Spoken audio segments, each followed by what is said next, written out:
Dear student, स्वागत है आप सभी का आपके अपने चैनल डेल ऑफ नर्सिंग पर। आशा करते हैं आप सभी लोग अच्छे होंगे। लास्ट सेशन में हम लोगों ने देखा था ह्यूमन ब्लड के बारे में हम लोगों ने जाना था। आज का टॉपिक हम लेके आए हैं फोटोसिंथेसिस क्या होता है, प्लांट्स में कैसे होता है, ये प्रोसेस कैसे होती है, कहाँ पे होती है, इसके इम्पोर्टेंस क्या होते हैं, ये इस प्रोसेस के होने से क्या होता है, अगर ये नहीं होगी तो क्या होता है, इन सब के बारे में आज हम बात करेंगे। तो हम स्टार्ट करते हैं। फोटोसिंथेसिस क्या होता है? Photosynthesis is the process by which plant, algae and some bacteria convert light energy into chemical energy. Photosynthesis process में जो प्लांट्स होते हैं, एल्गी होते हैं, और कुछ बैक्टीरिया भी इनमें आते हैं जो लाइट एनर्जी को केमिकल एनर्जी में कन्वर्ट करते हैं। कन्वर्ट करने के बाद प्लांट्स जो होते हैं वो, और प्लांट्स हैं, एल्गी हैं, जो बैक्टीरिया हैं, वो अपना पोषण करते हैं, स्वयं अपना पोषण करते हैं। यहाँ पे फोटो का मतलब है फोटोसिंथेसिस, ये दो वर्ड्स हैं। फोटो मीन्स लाइट, प्रकाश, और सिंथेसिस मतलब संश्लेषित यानी इकट्ठा करना। अब इसमें आगे जो प्रोसेस है देखेंगे, इसकी इक्वेशन दी है जिसमें CO2 है, H2O है, और CO2 के 6 और H2O के 12 मिलकर ग्लूकोज बनाते हैं। ग्लूकोज के साथ यहाँ ऑक्सीजन रिलीज होती है, और ऑक्सीजन के साथ ही यहाँ पे जल भी बनता है, H2O भी बनता है। ये ग्लूकोज, यहाँ पे ग्लूकोज बनती है। इसमें पौधों का वातावरण से CO2 और H2O अवशोषित करके क्लोरोफिल और सनलाइट के प्रेजेंस में ग्लूकोज में परिवर्तित करना फोटोसिंथेसिस कहलाता है। जो प्लांट्स होते हैं वो एनवायरनमेंट से CO2 और H2O दोनों को एब्जॉर्ब करते हैं क्लोरोफिल और सनलाइट की प्रेजेंस में। क्लोरोफिल पौधों में ही होता है। ये जो प्रोसेस होती है ये पौधों की पत्तियों में होती है, जिसमें क्लोरोप्लास्ट एक स्पेशल स्ट्रक्चर होता है, और उसमें क्लोरोफिल नाम का एक पिगमेंट होता है जिसमें ये प्रोसेस होती है। सनलाइट की प्रेजेंस में क्या करते हैं, ये ग्लूकोज बनाते हैं। ग्लूकोज का यहाँ पे फॉर्मूला क्या होता है, C6H12 और O6। ग्लूकोज बनाते हैं जो ये एक शुगर के फॉर्म में होता है।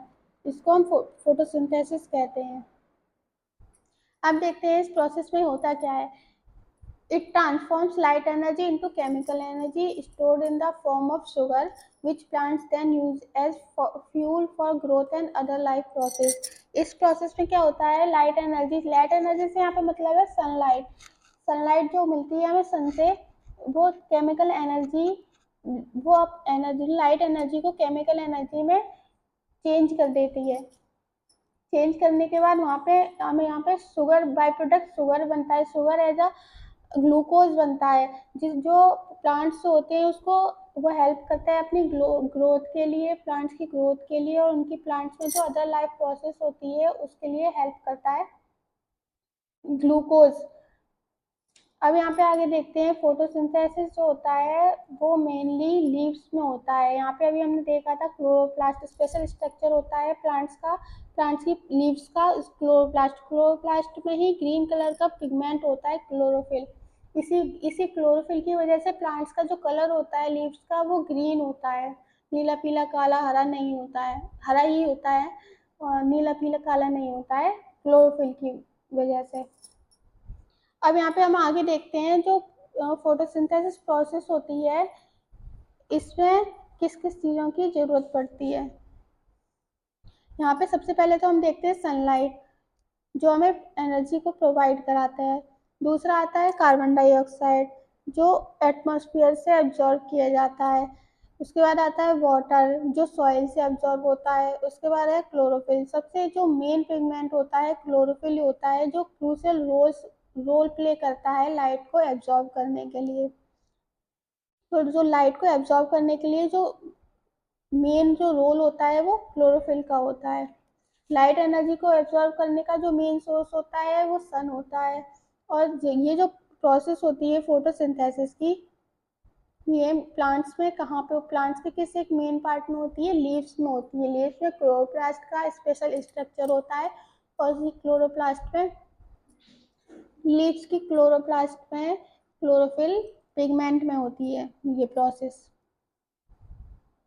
अब इसमें हम आगे देखते हैं यहाँ पे जो प्लांट्स के साथ कुछ बैक्टीरिया भी थे, जो बैक्टीरिया भी हैं जो फोटोसिंथेसिस प्रोसेस करवाते हैं। उसमें साइनोबैक्टीरिया आते हैं, सल्फर बैक्टीरिया आते हैं। ये भी प्लांट्स की तरह फोटोसिंथेसिस प्रोसेस करते हैं। लेकिन इसमें एक चीज देखने वाली है, जो प्लांट्स में फोटोसिंथेसिस होती है लीव्स में होती है, लेकिन बैक्टीरिया में तो लीव्स होती नहीं है। तो इसमें जो प्रोसेस होती है ये सेल मेम्ब्रेन में होती है। सेल मेम्ब्रेन में इसमें एक पिगमेंट होता है जो सनलाइट को एब्जॉर्ब कर सकता है। मतलब अगर वो सनलाइट को एब्जॉर्ब कर सकता है तो वो फोटोसिंथेसिस प्रोसेस करा सकता है। तो इसलिए जो साइनोबैक्टीरिया होते हैं, सल्फर बैक्टीरिया होते हैं, इनमें भी फोटोसिंथेसिस प्रोसेस होती है। अब इसमें हम आगे देखते हैं जो इसमें बनता क्या क्या है। जैसे ये प्रोसेस होती है तो उसके बाद हमने देखा अभी ग्लूकोज बनता है। ग्लूकोज के साथ CO2 ऑक्सीजन रिलीज होती है और वाटर रिलीज होता है।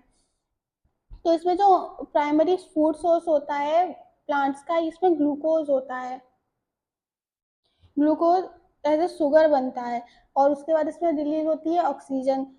एटमॉस्फेयर में ऑक्सीजन रिलीज हो जाती है। इसमें इसका मतलब एक चीज ये है कि जो प्लांट्स होते हैं वो CO2 को एब्जॉर्ब करके फोटो क्लोरोफिल की हेल्प से फोटोसिंथेसिस प्रोसेस करवाते हैं, जिसपे ग्लूकोज बाई प्रोडक्ट बनता है और ऑक्सीजन रिलीज होती है एटमॉस्फेयर में, जिसके साथ थोड़ा सा जल भी रिलीज होता है।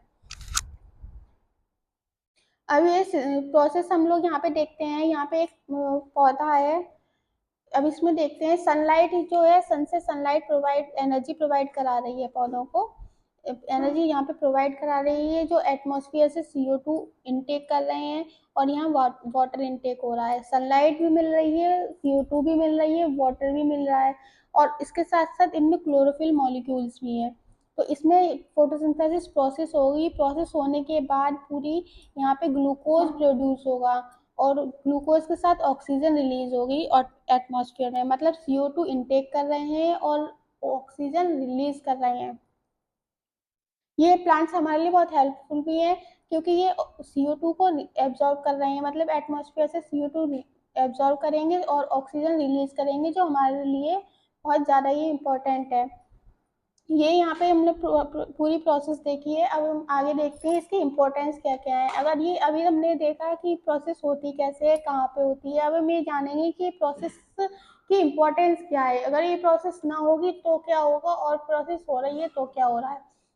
जब ये प्रोसेस हो रही है तो यहाँ पे जो CO2 है वो एटमॉस्फेयर से कम हो रही है और ऑक्सीजन रिलीज हो रही है, मतलब इनके जो इक्वलिटी है वो इक्वल हो रही है, जो हमारे लिए बहुत ज़्यादा इम्पोर्टेंट है क्योंकि ऑक्सीजन हम लोग एब्जॉर्ब करते हैं और CO2 रिलीज करते हैं।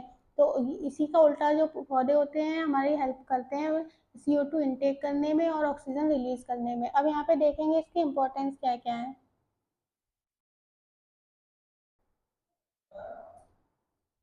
अब यहाँ पे हम इसके इम्पोर्टेंस देखेंगे। यहाँ पे सबसे पहले इसका इम्पोर्टेंस है एनर्जी सोर्स। जो फोटोसिंथेसिस है लिविंग ऑर्गेनिज्म के लिए प्राइमरी सोर्स है।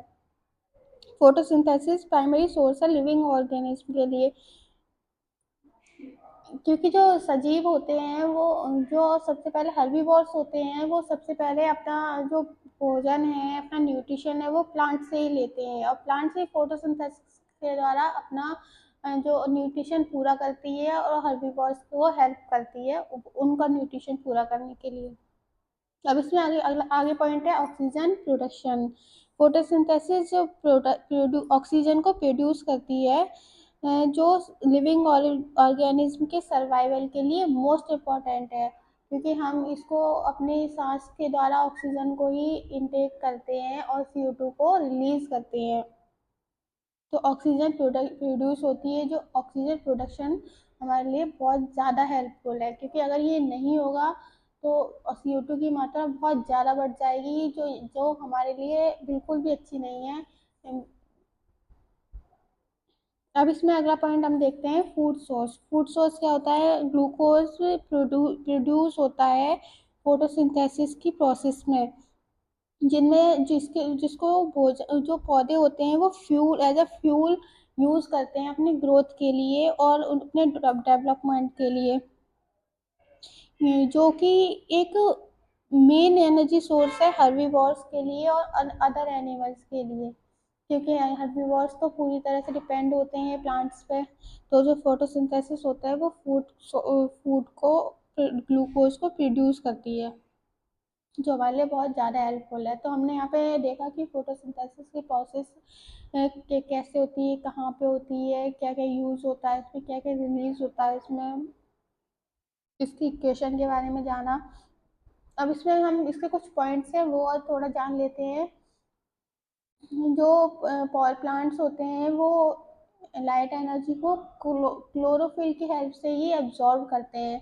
फिर क्लोरोफिल होता है वो सनलाइट को एब्जॉर्ब कराने के लिए इम्पोर्टेंट होता है।